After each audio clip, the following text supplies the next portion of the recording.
নমস্কার, world of divine হিলিংয়ে আপনাদের প্রত্যেককে স্বাগত। আমি আপনাদের রেকি গ্র্যান্ডমাস্টার নীলাঞ্জনা।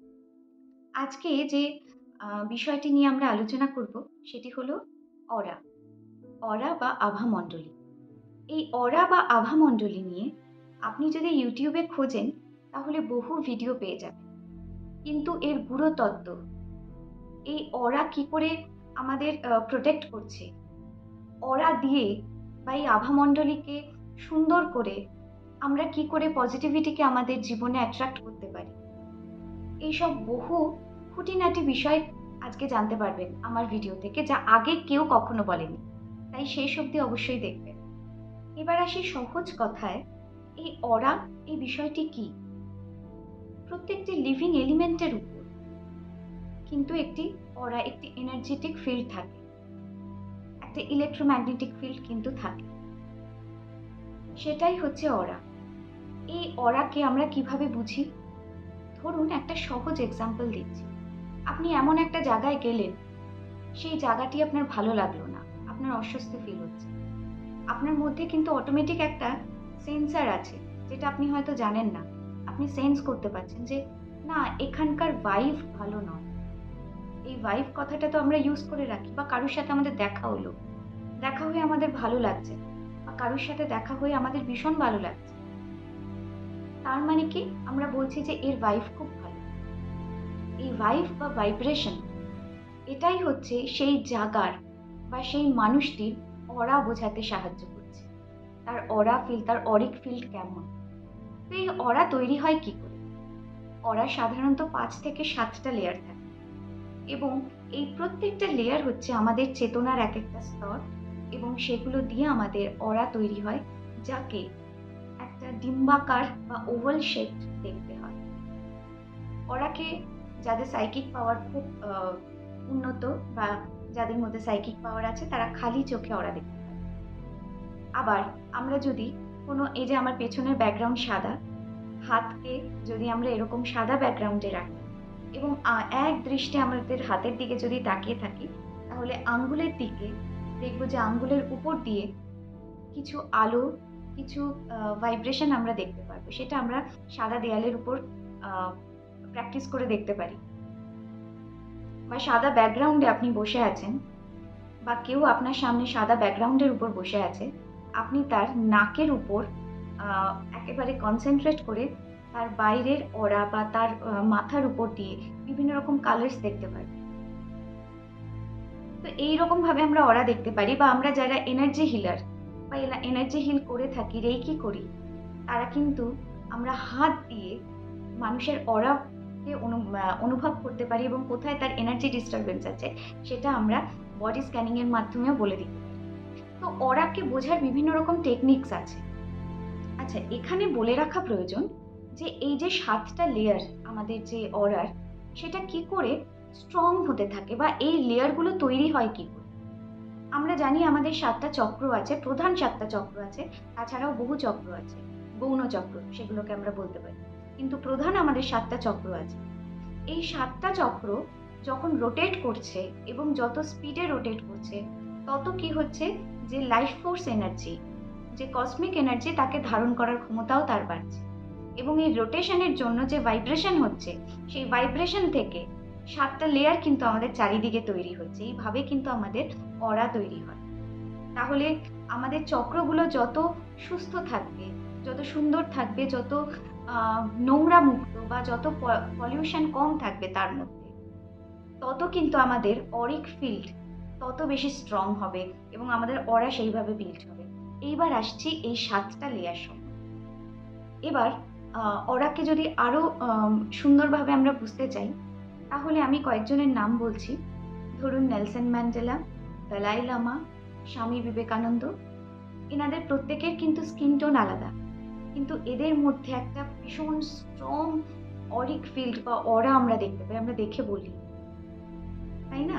তার মানে অরা হলো এমন একটা জিনিস, যে যত যার এনার্জেটিক ফিল্ড, যার ভাইব্রেশন যত বেশি স্ট্রং, তার অরা তত বেশি সুন্দর, শক্তিশালী, যা মানুষের মনকে ছুঁয়ে যায়।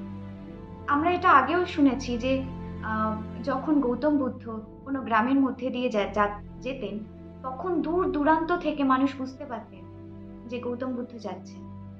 তার অরাটা এতই সুদূর প্রসারী। যার যত সুন্দর অরা হবে, সেই অরা হবে প্রসারিত, এক্সপ্যান্ডিং। আর যার যত অরা দুর্বল হবে, তার অরা কিন্তু এইরকম ভাবে ন্যারো থাকবে, ভেতরের দিকে সংকুচিত হবে। এইগুলো কিন্তু আমরা হাত দিয়ে স্পর্শ করে, দূর থেকে একটা পার্টিকুলার ডিস্টেন্সে স্পর্শ করে বুঝতে পারি কার অরা কিরকম। তো এটা হলো অরাকে বোঝাবার জন্য কিছু ছোট ছোট উদাহরণ। এইবারে অরার যে লেয়ারগুলো আছে, সেই লেয়ারগুলো সম্বন্ধে আমি আপনাদেরকে বলব। যেরকম প্রথম যে লেয়ার আছে, সেই লেয়ারটা হচ্ছে ইথেরিক বডি, বা যদি আমি বাংলায় বলি সেটা হতে পারে যে অন্নময় কোষ। আমাদের শরীরের বিভিন্ন অর্গানসগুলো কাজ করে এবং আমাদের যে রোগ প্রতিরোধক ক্ষমতা, তাকে আমরা সুরক্ষা দিতে পারি। সুতরাং এই বডিটাই কিন্তু আমাদের প্রধান কারণ হয়ে থাকে। এই ইথেরিক বডি কিন্তু বিভিন্ন রকম রোগ হওয়ার জন্য প্রধান কারণ হিসেবে আমরা বলতে পারি। প্রথমে ভাইরাস বা যে কোনো রোগ আমাদের এই ইথেরিক বডিতে এসে জমা হয়, তারপর আমাদের ফিজিক্যাল বডিতে আসে। সেই জন্য আমরা যখন বডি স্ক্যানিং করছি, আমরা যখন হিলাররা কোনো কারোর বডি স্ক্যানিং করি, তখন কিন্তু বিভিন্ন জায়গায় এনার্জি ডিস্টারবেন্স দেখতে পারি। সেটা কোথায়? সেটা ফিজিক্যাল বডি না, সেটা আমরা ইথারিক বডিকে স্ক্যান করতে পারি। ইথারিক বডিকে স্ক্যানিংয়ের মাধ্যমে আমরা বিভিন্ন জায়গায় ডিস্টারবেন্স দেখতে পারি। অনেক সময় কোনো ব্যক্তির কোনো অঙ্গে সেই জায়গার কিন্তু আমরা এনার্জি ডিস্টারবেন্স ফিল করি এবং তাকে বলি আপনার কিন্তু এখানে সমস্যা আছে। উনি কিন্তু বলেন যে না, এখনো তো কিছু ব্যথা বা সেরকম সমস্যা দেখতে পাইনি। তার মানে ইথেরিক বডিতে আগে সেই সমস্যা চলে আসে, কিন্তু টাইম লাগে আমাদের ফিজিক্যাল বডিতে আসতে। তার মানে ভবিষ্যতে সেইখানে সমস্যা হতে পারে। এইরকমভাবে স্ক্যান করে আমরা তাকে সাবধান করি যে আপনি আপনার এই পার্টিকুলার পার্টের, বডি পার্টের বা অর্গানের দিকে ধ্যান করুন এবং এই বডি পার্টের উপর আপনি এবার কাজ করুন। যা যা তার জন্য দরকার সেই প্রিকশনগুলো নিন, কারণ আপনার কিন্তু এখানে সমস্যা আসতে পারে, এখানে আমি এনার্জি ডিস্টারবেন্স দেখছি। তার মানে ইথেরিক বডিকে আরও যদি সুন্দর করে, মানে এটাকে আমরা আরও যদি সেইভাবে ভিজুয়ালাইজ করি, তাহলে বলতে পারি যে গরমের যে পিচ ঢালা রাস্তা হয় না, তার উপর যখন প্রখর সূর্যের রোদ পড়ে, সূর্যের আলোটা পড়ে, তখন সেখান থেকে একটা ধোঁয়ার মতো একটা লেয়ার আমরা দেখতে পাই রাস্তা। সেই লেয়ারটাই হলো আমাদের ইথেরিক বডি, যেখানে প্রথম আমাদের কোনো রোগ হওয়ার সময় সেখানে আগে সেই ডিজিজটা আসে, তারপর আমাদের বডিতে আসে। তার মানে ইথেরিক বডি ভীষণ ইম্পর্টেন্ট। আমরা যত হিলিং করব, আমরা যারা রেইকি হিলার বা আমি যাদেরকে রেইকি হিলিং শিখিয়ে থাকি, যত তারা রেইকি করে, তাদের কিন্তু ইমিউনিটি সিস্টেম সুন্দর হয়। এবং খাবারের উপর, কি খাদ্য গ্রহণ করছি, কিভাবে আমরা আমাদের লাইফস্টাইলকে লিড করছি, তার উপরও কিন্তু আমাদের ইথেরিক বডি কতটা ভালো হবে, কতটা সুস্থ হবে, সেটা নির্ভর করে। তো এটা হলো আমাদের ইথেরিক বডি। পরের যে আমাদের অরার যে লেয়ার, সেটা হচ্ছে ইমোশনাল বডি। এই ইমোশনাল, এই প্রত্যেকটা লেয়ার কিন্তু একে অপরের সাথে ওতপ্রোতভাবে জড়িত। এই ইমোশনাল লেয়ার কি? এই ইমোশনাল লেয়ার আমাদের দুঃখ, ভালো লাগা, এই সমস্ত ইমোশনকে নিয়ে ডিল করে। আমাদের গিল্ট, আমাদের শেম, আমাদের আনন্দ, এই সমস্ত কিছু নিয়ে কিন্তু ডিল করে, যেটা ডিরেক্টলি এফেক্ট করে আমাদের ইমিউনিটি সিস্টেমের উপর, আমাদের হরমোনাল সিস্টেমের উপর, আমাদের নার্ভাস সিস্টেমের উপর। তার মানে এই লেয়ারটার অত্যন্ত গুরুত্বপূর্ণ ভূমিকা রয়েছে। আমরা প্রত্যেক ন্যানো সেকেন্ডে বিভিন্ন রকম ইমোশনের মধ্যে দিয়ে আমরা চলেছি, বিভিন্ন রকম আপস অ্যান্ড ডাউনসের মধ্যে দিয়ে। যেরকম আমি আপনাকে যদি একটা উদাহরণ দিই, যে হঠাৎ করে আপনি শুনলেন, আপনি বাইরে আছেন, আপনি শুনলেন আপনার বাড়িতে কারোর কিছু হয়েছে, আপনার প্রিয়জনের। আপনি তৎক্ষণাৎ কিন্তু আপনার মধ্যে একটা ভয় কাজ করছে, আপনার মধ্যে একটা দুশ্চিন্তা কাজ করছে, যার জন্য দেখলেন আপনার শরীর খারাপ লাগছে, আপনার হাত পা পুরো নাম হয়ে গেছে, আপনি কিছু ভাবনা চিন্তা করতে পারছেন না। আবার ঠিক যদি এর উল্টো আপনি কিছু হয়, যদি আপনার হঠাৎ করে কিছু ভালো খবর আপনি পান, ধরুন আপনি কোনো চাকরির ইন্টারভিউ দিয়েছিলেন, সেটা আপনার হয়ে গেল। তাতে করে আপনার অনেক গুড হরমোনস নিঃসৃত হচ্ছে। আপনি অনেক বেশি লাইট ফিল করছেন, আপনি আনন্দে আত্মহারা। আপনার মধ্যে ভীষণ পজিটিভিটি কাজ করছে। আপনার হয়তো আগে একটু ক্লান্ত লাগছিল, এটা শোনার সঙ্গে সঙ্গে আপনার ভীষণ ফ্রেশ ফিল করছেন। তো তার মানে এইরকমভাবে প্রত্যেকটা ন্যানো সেকেন্ডে ইমোশন আমাদের উপর কাজ করে, যেটার জন্য আমাদের ইমোশন যেরকম হবে, আমাদের যে অরিক যে লেয়ার আছে ইমোশনের, সেটা সেই রকম তৈরি হবে।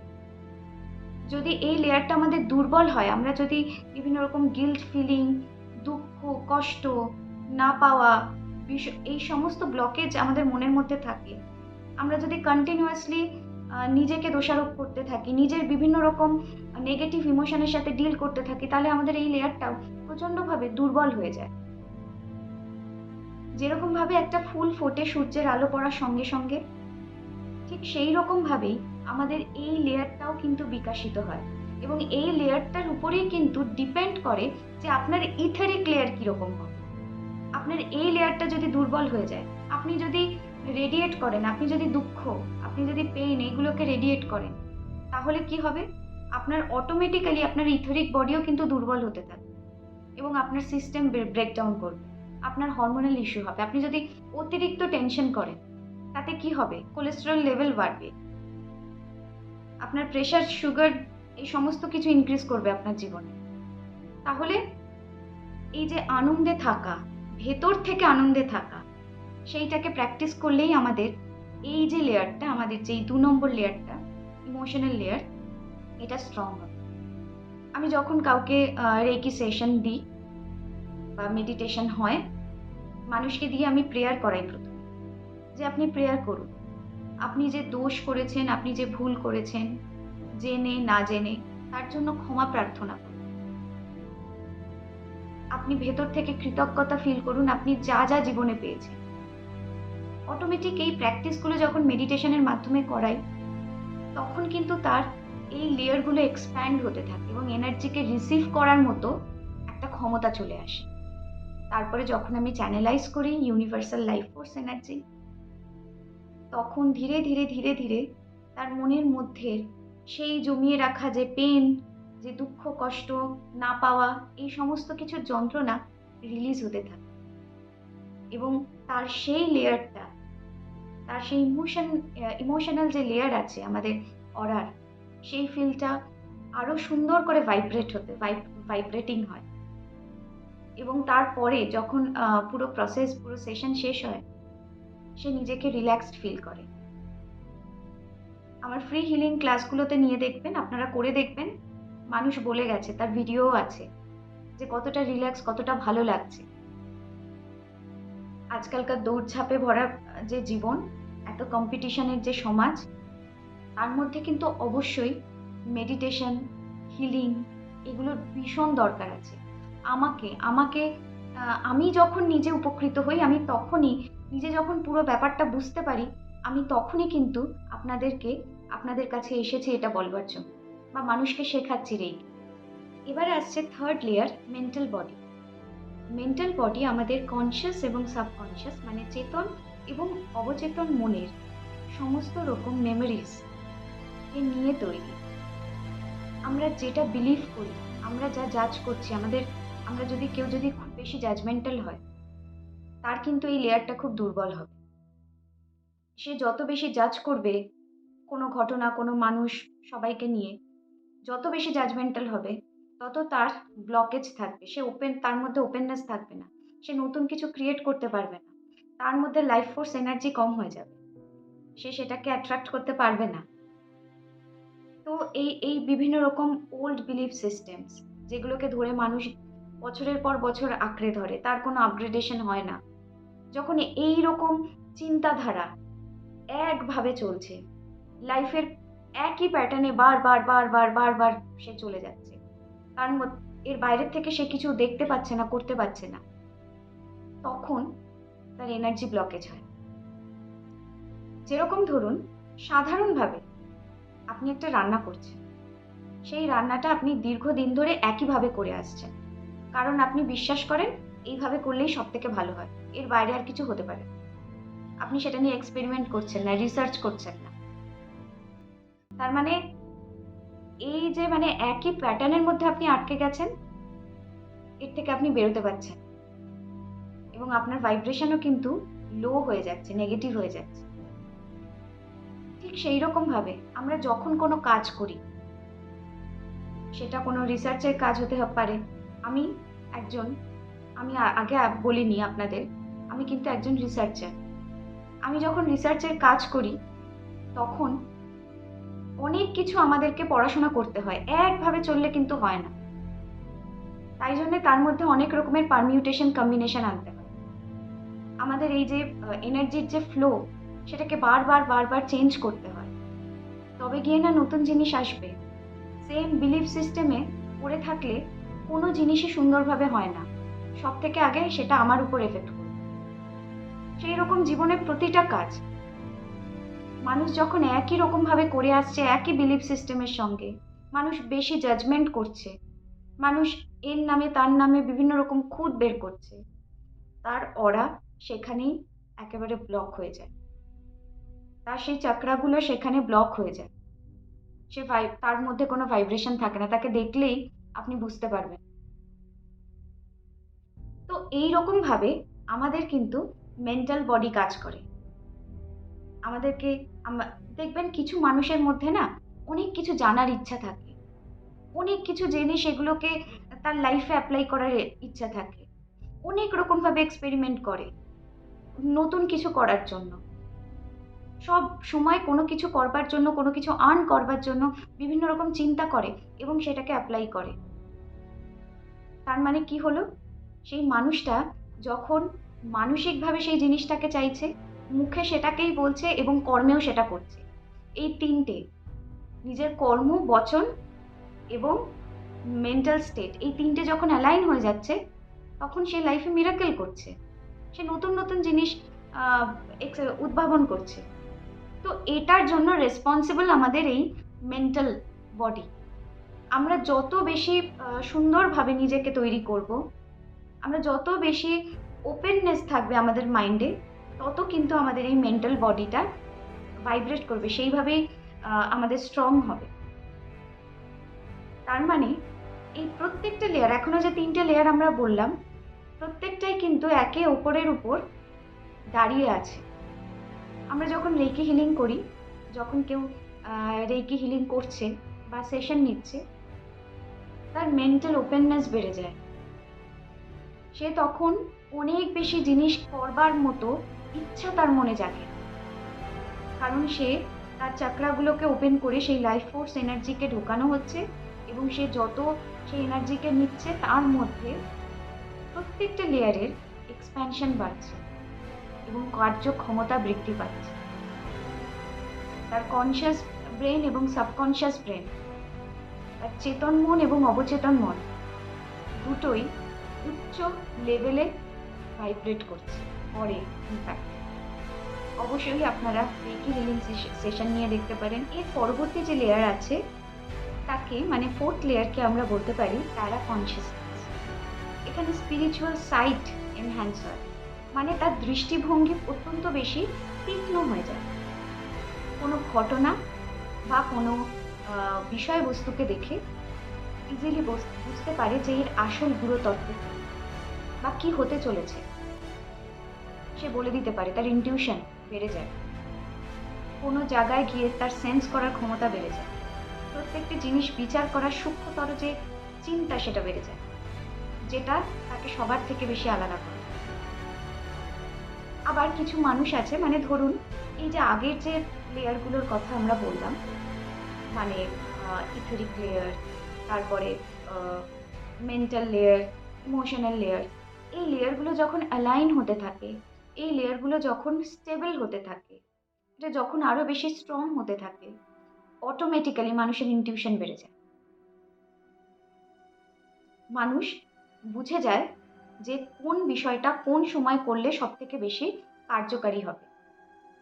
এই জ্ঞানগুলো তার মধ্যে ডেভেলপ করতে থাকে, তার মধ্যে বিভিন্ন রকম গাইডেন্স আসে, ইউনিভার্সাল গাইডেন্স আসে, এবং তার স্পিরিচুয়াল দিককে স্ট্রং করে। তো এটাই হচ্ছে প্যারা কনসিয়াসনেস। যখন কেউ রেকি হিলিং করে, কন্টিনিউয়াস করতে থাকছে পুরো 3 থেকে 4 মাস টানা প্রতিদিন রেকি হিলিং প্র্যাকটিস করে যাচ্ছে, এবং বা কেউ যদি মেডিটেশন করে, নিজেকে নিজেকে অ্যালাইন করতে থাকে নিজের চক্রাগুলোকে, তার মধ্যেও আস্তে আস্তে এই প্রথম যে 3টে লেয়ার আছে, এই প্রথম 3টে লেয়ার আস্তে আস্তে স্টেবিলাইজ হয়, এবং অটোমেটিক্যালি 3 মাস পর থেকে তার ইনটিউশন বেড়ে যায়। যে কোনো কিছু সম্বন্ধে সে আগের থেকে বুঝে যেতে থাকে যে এরপরে কি হবে, বা এইখানে গেলে আমার কি হতে পারে, কোনটা আমার জন্য ঠিক, কোনটা আমার জন্য ভুল, তার বিচার বিবেচনা এগুলো বেড়ে যায়। পরবর্তী লেয়ার হলো কজাল বডি বা কজাল লেয়ার। এই কজাল বডি বা কজাল লেয়ার কি? আমরা যখন প্রশ্ন করতে শুরু করি আমাদের এক্সিস্টেন্স নিয়ে, আমি কেন এই পৃথিবীতে এসেছি, কি আমার পরিচয়, এই নামটা, এই পথটা, এটাই কি শুধু? এই যে পোস্টটা আমি হোল্ড করি, কেউ বলতে পারে সে ডাক্তার, কেউ বলতে পারে সে ইঞ্জিনিয়ার, কেউ বলতে পারে সে টিচার, কেউ রিসার্চার, কেউ বিজনেস করে, কেউ হাউসওয়াইফ, অনেক কিছু পোস্ট আছে আমাদের লাইফে। আমরা কি শুধু এই পোস্টটাই হোল্ড করি? আমার লাইফ পারপাস কি? তো এই লেয়ারটা আমাদের লাইফ পারপাস খোঁজায়। এই লেয়ারটা যখন অনেক বেশি স্ট্রং হয়, এই লেয়ারটা যখন তৈরি হয় আমাদের চারপাশে, তখন আমরা ভাবতে থাকি যে আমার জীবনের, আমার এই সোলের পারপাস কি, আমার কি কন্ট্রাক্ট নিয়ে এসেছি আমি এখানে, আমি কোথা থেকে এসেছি, আমি কোথায় যাব। এই লেয়ারটা তার জন্যই দায়ী। এটা অনেক বেশি ভাবনা চিন্তা বা অনেক বেশি ডেপথ আছে এই লেয়ারটার মধ্যে। এই লেয়ারটা সহজে তৈরি হয় না, সবার তৈরি হয় না। কার তৈরি হয়?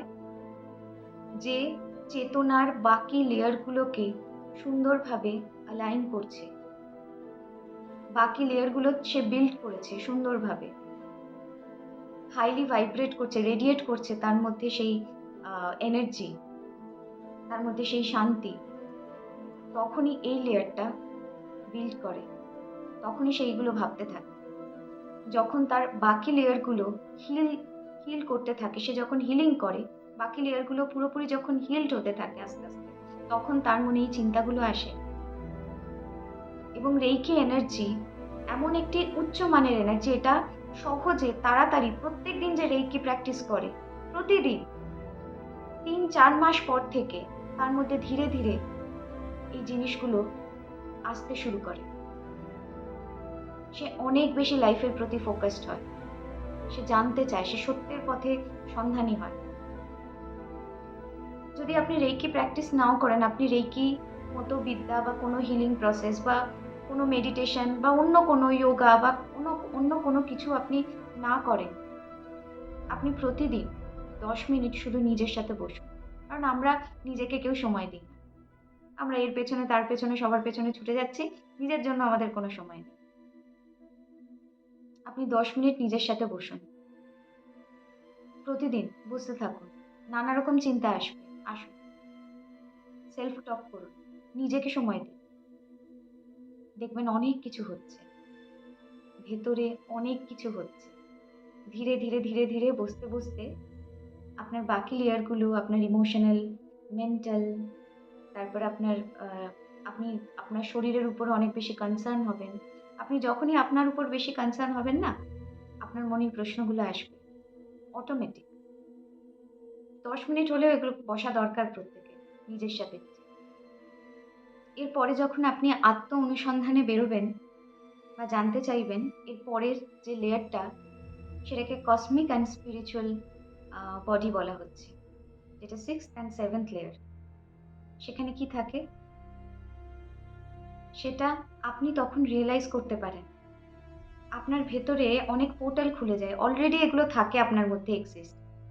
আপনি নিজেকে যত হিল করছেন, আপনার লেয়ারগুলো, আপনার অরা যত সুন্দর বিল্ড হচ্ছে, আপনার চক্রাগুলো যত ক্লিয়ার হচ্ছে, যত আপনি একটা সুস্থ স্বাভাবিক চিন্তার দিকে এগোচ্ছেন, একটা সৃজনশীলতার দিকে এগোচ্ছেন, এবং ধীরে ধীরে আপনি নিজেকে সুন্দর করছেন আপনার অরাকে, তখন আপনি আস্তে আস্তে বুঝতে পারেন আপনার ভেতরে এরকম অনেক কিছু বিস্ফোরণ ঘটে, এবং আপনি ধীরে ধীরে বুঝতে পারেন এটা অনেক উচ্চতরের একটা চেতনার অংশ। এই যে এই লাস্ট যে ২ টো লেয়ারের কথা বলছি। তখন আপনি বুঝতে পারেন আপনি সেই পরম সত্যের একটি অংশ। আপনি সেই সুপ্রিম কনশাসনেস এর একটা পার্ট। আপনার চিন্তার সাথে ব্রহ্মাণ্ডের চিন্তা, আপনি ইউনিভার্সাল যে থট আছে সেইটা ম্যাচ করতে থাকে। ওই যে একটা কথা আছে না? যা ব্রহ্মাণ্ডে তাই পিণ্ডে। তো সেই ব্যাপারটার সাথে আপনি এক হতে থাকেন। তো এটা যারা অনেক বড় যোগী, ঋষি তাদের সাথে এই যে এই লেয়ারটা তাদের খুব সুন্দরভাবে আ বিল্ড হয়, বা যারা রোজ মেডিটেশন করে তাদের মধ্যেও কিন্তু এই জিনিসটা দেখা যায়। যারা হিলিং করছে প্রত্যেকদিন, হিলিং এবং মেডিটেশন এই লেয়ারটা তাদেরও হয়।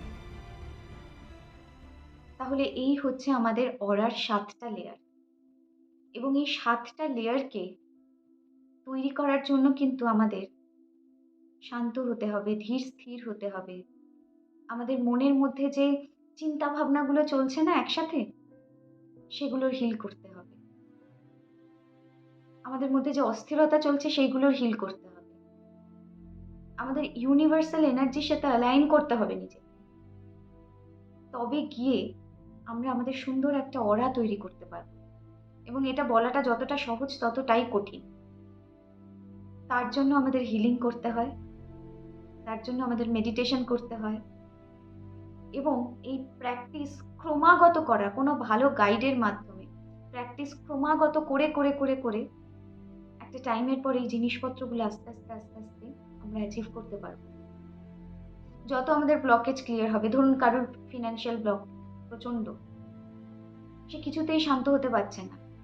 যখন সে সেই পার্টিকুলার চক্রগুলোকে হিল করছে, ধীরে ধীরে যখন তার ব্লকেজগুলো বেরোচ্ছে, তার অরা ভালো হচ্ছে, শরীর সুস্থ থাকছে, সে অনেক বেশি অর্থ সে অ্যাট্রাক্ট করতে পারছে লাইফে, অটোমেটিক তার শরীর মন সব ভালো হচ্ছে। যখন তার কাছে সাফিসিয়েন্ট অর্থ আছে, যখন যা যা দরকার এই পৃথিবীতে বাস করার জন্য, সেই মিনিমাম সচ্ছলতাটুকু আছে যখন তার কাছে, তখন সে ধীরে ধীরে নিজের উপর কাজ করতে পারছে। ধীরে ধীরে সে শান্ত হতে পারছে, তার কিছু চিন্তা কমছে। সে আরও যখন এই প্র্যাকটিসগুলো, স্পিরিচুয়াল প্র্যাকটিসগুলো সে নিজের জীবনে আনছে, তার জীবনেও কিন্তু প্রত্যেকটা লেয়ার করার সুন্দরভাবে বিল্ড হচ্ছে, সুন্দরভাবে তৈরি হচ্ছে। তার চক্রাগুলো অনেক বেশি ভাইব্রেটিং হচ্ছে, তার অরাকে তৈরি করতে সাহায্য করছে। ভিডিওটির প্রায় শেষ পর্যায়ে এসে পৌঁছেছি। এই শেষ পর্যায়ে আরো ভালো করে যদি আমরা অরার লেয়ারগুলোকে একটু ওয়ান বাই ওয়ান সাজিয়ে একটা এক্সাম্পলের মাধ্যমে যদি আমি উপস্থাপন করি, তাহলে দেখতে পাই, ধরুন কোনো মিউজিশিয়ান আছে যে গান গাইতে পারে। সে যখন গান শিখছে, সে যখন রেয়াজ করছে, সে তখন কি করছে? তার ফিজিক্যাল বডি মানে তার ইথেরিক বডির সাথে সে প্রথমে রেয়াজের মাধ্যমে তার গলার সুরকে বসাচ্ছে। যখন তার সুর আস্তে আস্তে বসছে, সে তার মধ্যে বিভিন্ন রকম কারুকার্য করছে, বিভিন্ন রকম টেকনিক শিখছে সুন্দরভাবে, সুরে আরও যাতে সুন্দরভাবে সুরে তাকে লাগানো যায়, নতুন মডিফিকেশন করছে, এবং তার মধ্যে বিভিন্ন রকম ইমোশনসকে সে দিচ্ছে। তাহলে এইভাবে তার মেন্টাল আর ইথেরিক বডি, এইভাবে এই লেয়ারগুলো সে তৈরি করছে তার গানের মাধ্যমে। এবং সেই গানগুলো যখন মানুষ শুনতে থাকছে, তখন একটা ইউনিফিকেশন ঘটছে। সে বুঝতে পারছে তার লাইফ পারপাস কি। সে গান করে মানুষকে ইউনিফাই করছে, একত্রিত করছে, এবং অবশেষে তার গানের মাত্রা এতটাই সুন্দর, সেই উচ্চতর চেতনার স্তরকে ছুঁচ্ছে, বা সেই ডিভাইন সেই স্তরকে ছুঁচ্ছে, সেই ডিভাইন লেয়ারকে যখন সেটা স্পর্শ করছে, তার গান, তার সুর, তখন একেবারে সেই ঈশ্বরের সাথে তার কানেকশন হয়ে যাচ্ছে, তার হার্ট চাকরা ওপেন হয়ে যাচ্ছে, তার প্রত্যেকটা লেয়ার এইরকমভাবে ভাইব্রেট করছে, একেবারে ফিজিক্যাল বডি থেকে একদম তার ব্লিসফুল স্টেট, আনন্দময় কোষ, যেখানে গিয়ে সে সেই পরমের সাথে তার গানের মাধ্যমে মিলতে পারে। এইটাই হচ্ছে একটা মানে একটা এক্সাম্পলের মাধ্যমে মাধ্যমে আমি বোঝালাম। ঠিক একটা মানুষের জীবনও যেন এরকম হয়। সে সমস্ত কাজ করছে। কাজের মধ্যেই যেন তার সেবা ভাব। ধীরে, ধীরে আগে কাজ শিখছে, তারপরে সেই কাজকে আরো সুন্দর করছে এবং ধীরে, ধীরে সে তার অ্যাকচুয়াল সেলফকে জানতে পারছে। আমরাও হিলিং এ তাই করে থাকি। প্রথমে আমরা আমাদের রোগকে সারাই। আমাদের লাইফের যা প্রবলেম আছে যেরকম ফিনান্সিয়াল প্রবলেম, ফিজিক্যাল বিভিন্ন problem, mental issue, emotional issue এইগুলোকে ধীরে, ধীরে হিল করি এবং এইগুলো যত হিল হয় তত কিন্তু আমাদের ইনটিউশনস বাড়ে। আমাদের কোনো কিছুর সম্বন্ধে জ্ঞান বাড়ে। সেইগুলো যখন আমাদের বাড়তে থাকে তখন আমরা আমাদের এক্সিস্টেন্স নিয়ে প্রশ্ন করি এবং শেষে সেই পরমের যে আমরা অংশ তাকে আমরা জানি, তাকে আমরা জানার চেষ্টা করি। তার সাথে একটা তার জুড়ে যায় কোথায়। আমরা তার থেকে আলাদা নিজেকে করতে পারি না। একটা আলাদা অনুভূতি, একটা আলাদা এক্সপিরিয়েন্স, সেই ব্লিসফুল স্টেটে আমরা পৌঁছাই। একটা অদ্ভুত খেলা, অদ্ভুত একটা অনুভূতি। এটা যে করেছে সে বলবে, আমি ভাষায় প্রকাশ করতে পারবো না। আমি ছোট্ট একটা টিপস দিচ্ছি। অরাকে সুন্দর করার আরো একটা ভিডিও আসবে। সেখানে কিভাবে আমরা অরাকে সুন্দর করতে পারবো সেটাতে আসবে। কিন্তু এই ভিডিওটার শেষে একটা ছোট্ট টিপস দিচ্ছি। প্রত্যেক দিন কৃতজ্ঞতা বোধ করবেন। আপনি যে চোখ খুলে, আপনি যে এক্সিস্ট করছেন, আপনি যে চোখ খুলে বাঁচছেন, আপনি এই পৃথিবীতে আছেন। ছোট, ছোট আপনার জীবনের যে কোনো বিষয়কে নিয়ে একটু, একটু করে কৃতজ্ঞতা বোধ করবেন। কৃতজ্ঞতা স্বীকার করবেন। প্রত্যেকদিন একটা টাইম করে নিজের সাথে নিজে বসুন। ৫ মিনিট হোক, ১০ মিনিট হোক, চোখ বন্ধ করে নিজের সাথে নিজে বসুন। নিজের অন্তরে যান। নিজের উপর নিজের উপর ফোকাস করুন। কারণ আপনার মধ্যে সেই ক্ষমতা আছে। আমরাই কোনো একটা জায়গার এনার্জিকে সুন্দর করতে পারি। যেখানে যেরকমভাবে তাকাই সেরকমভাবে সৃষ্টি হয়। ওই যে কথায় আছে না, যথা দৃষ্টি তথা সৃষ্টি। আমরাই তো সৃষ্টি করছি কত কিছু। সুন্দর একটা বাড়ি তৈরি করছি, সুন্দর একটা সংসার, একটা সুন্দর কার্যক্ষেত্র আমরাই সৃষ্টি করছি। আমরাই ক্রিয়েটার। আমরাই সেই ক্রিয়েটারের অংশ। আমরাই তো ক্রিয়েটার। কিন্তু আমরা আমাদের মন বাইরের দিকে, আমরা নিজেদের উপর কাজ করছি না। তাই নিজের উপর দৃষ্টিপাত করুন। দেখবেন আপনার অরা আরো সুন্দর হচ্ছে। যথা দৃষ্টি তথা সৃষ্টি। নিজের মধ্যে সেই সৃষ্টিকে আনুন। আর রেকি শিখতে গেলে, এরকম স্পিরিচুয়াল জ্ঞানকে নিজের জীবনে ধারণ করতে গেলে, এরকম স্পিরিচুয়াল এসেন্সকে নিজের জীবনে এক্সপিরিয়েন্স করতে গেলে, মেডিটেশন শিখতে গেলে আমার সাথে যোগাযোগ করুন। আমার ফ্রি মেডিটেশন ক্লাস করতে পারেন। রেকি শিখুন। সুস্থ থাকুন, ভালো থাকুন। সুন্দর হোক আপনাদের অরা, সুন্দর হোক আপনাদের জীবন। এই কামনা করে আজকে আমি আমার ভিডিওকে এখানেই শেষ করলাম। ভালো থাকবেন। নমস্কার।